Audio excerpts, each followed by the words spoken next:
Naho Minisiteri y'Ubucuruzi n'Ingandirize z'abaturarwanda ko nta bicuruzwa bizabura ku isoko ry'imbere mu gihugu birimo n'ibikomoka kuri peteroli, nubwo hitezwe ko ibiciro bizakomeza kuzamuka bitewe n'umutekano muke mu nzira binyuramo. Abatumiza ibicuruzwa mu mahanga ndetse n'abacuruzi bagaragaza ko intambara yo muri Iran yatumye igihe byamaraga mu nzira kiyongera, nabyo bikongera ikiguzi cyabyo. Ni inkuru yateguwe na Kwizera Bosco na Joseph Mushimire.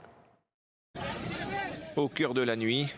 Hashize ukwezi n'igice ibihugu bya Israel na Amerika bitangije ibitero ku gihugu cya Iran. Ingaruka z'intambara zageze ku batuye isi muri rusange n'abanyarwanda by'umwihariko.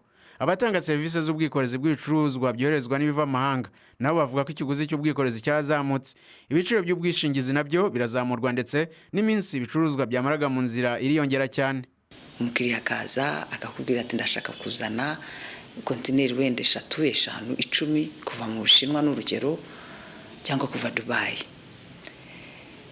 ukambiye igiciro mukanasinya n'amasezerano. Intambara ikaba bya biciro ibintu bitaragera ku cyambu. Noneho wambwira uti ibiciro byazamutse, induru zikavuga. Ubu rero na insurance nayo yazamutse. Amafaranga umukiriya yishyuraga kuri insurance kugira ngo yishingane ibintu bye biramutse bigize ikibazo, insurance be yamwishyura, premium nayo yazamutse. Impamvu yazamutse niki nuko risk nayo yazamutse. Harimo ikintu cyo kuvuga ngo ese bayirashe, ese igize ikibazo, urumva nabo bazamuye. Guhera tariki 15 Mata, sosiyete y'indege ya Rwandair yasubukuye ingendo zerekeza i Dubai. Minisitiri w'Ubucuruzi n'Inganda Prudence Sebahizi avuga ko u Rwanda rurimo gushakisha n'izindi nzira ibicuruzwa byarwo bizanyuzwamo byerekeza ku yandi masoko. Hari uburyo bwo gushyiraho indege yihariye ijya muri Oman, Muscat, kureba niba abacuruzi bohereza ibicuruzwa by'aba Dubai bashobora kubinyuza muri Oman, byagera muri Oman bigashakirwa uburyo bigenda mu mamodoka cyangwa se bikoresheje inzira y'ubutaka. Ubwo buryo twabushyizeho ndetse tubuganiraho n'abikorera ndetse na Rwandair idufasha ko bishoboka. Ubundi buryo bwa gatatu ni ukunyuza ibicuruzwa ku cyambu cya Djibouti, nabyo byagera ku cyambu cya Djibouti bigakora urugendo rwo mu mazi bikaba byakwerekeza mu bihugu byo mu burasirazuba bwo hagati. Ibicuruzwa bijya i Burayi byo biracyakomeza kujyayo, ariko nibura twashyizeho ubwo buryo butatu ku bicuruzwa bijya mu burasirazuba bwo hagati. Mu gihe inzira imwe yafunzwe tube dushobora kubona aho twanyuze ibicuruzwa byacu. Hari benshi mu bacuruzi batumizaga ibicuruzwa binyuranye nk'ibyuma by'ubwubatsi ndetse n'ibinyabutabire bikomoka kuri peteroli byifashishwa mu nganda z'ibikoresho bya plastic bayivana mu bihugu byo mu burasirazuba bwo hagati. Bavuga ko batangiye kugira ibibazo. Nk'uko mubibona muri Super One dufite imashini nyinshi zitandukanye, ariko uyu munsi hari gukora imashini nke kubera hari izidafite ibikoresho zakabaye zikoresha. Ubu dufite raw materials twakuye muri Amerika, ariko kubera uburyo bw'urugendo ziri gutinda, ziri kumara hafi amezi 4.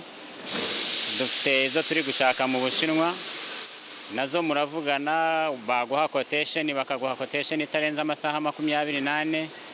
Wakongera kubavugisha ugasanga ibyo bagurishaga babikuye ku isoko, batabikura ku isoko ugasanga wongeho 10%, 20%, kandi nabo wabasaba quotation pro forma invoice bakakubwira ko bazapakira nyuma y'ukwezi cyangwa amezi 2. Because of the issues in the Middle East, most of the suppliers or the providers bitewe nuko hari ibibazo mu burasirazuba bwo hagati, benshi mu bacuruzi bahisemo kuzamura ibiciro byabo kabone niyo bitari byakabagizeho ingaruka. Hari benshi bitwaje iki kibazo, ariko nanone kuba u Rwanda ari igihugu kidakora ku nyanja kandi ibicuruzwa byinshi bikaba binyuzwa ku cyambu cya Tanzania cyangwa Kenya, byatumye rero n'abakora ubwikorezi nabo bazamura ibiciro. Bityo rero iryo zamuka ritujyaho natwe tukarimanura ku baguzi bacu. Nubwo tugerageza kwirinda ko umuguzi aremererwa, ariko kandi ntitwabikumira byose, birangira bigeze ku muguzi.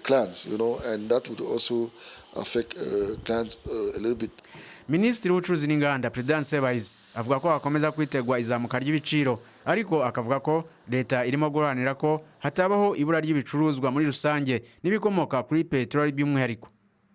Ubu rero turakora ku buryo nibura ibikomoka kuri peteroli biboneka ku isoko, turakora ku buryo ibicuruzwa biva hanze dukeneye bitabura ku isoko. Hari imiti, hari amafumbire, hari ibiribwa, hari n'ibyo bikomoka kuri peteroli. Iyo niyo ntambwe ikomeye tugomba gushyiramo imbaraga, hanyuma ibijyanye n'ibiciro tukabijyanamo tukareba uburyo tubyihanganira twese. Ubwo ari naho za ngamba ubushize twavugaga zigomba gutangira, abantu gukoresha bike bishoboka aho bishoboka. Intambara yashojwe kuri Iran yahiteye gufunga umuyoboro wa Hormuz ucamo 20% by'ibikomoka kuri peteroli isi ikenera, bituma ibiciro byabyo bizamuka bigera ku muzanengo y'idolari n'ibice 48 bivuye ku idolari n'ibice 34 mu kwezi kumwe.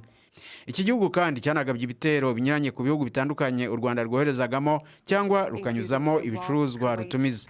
Kwiza Bosco mu mujyi wa Kigali.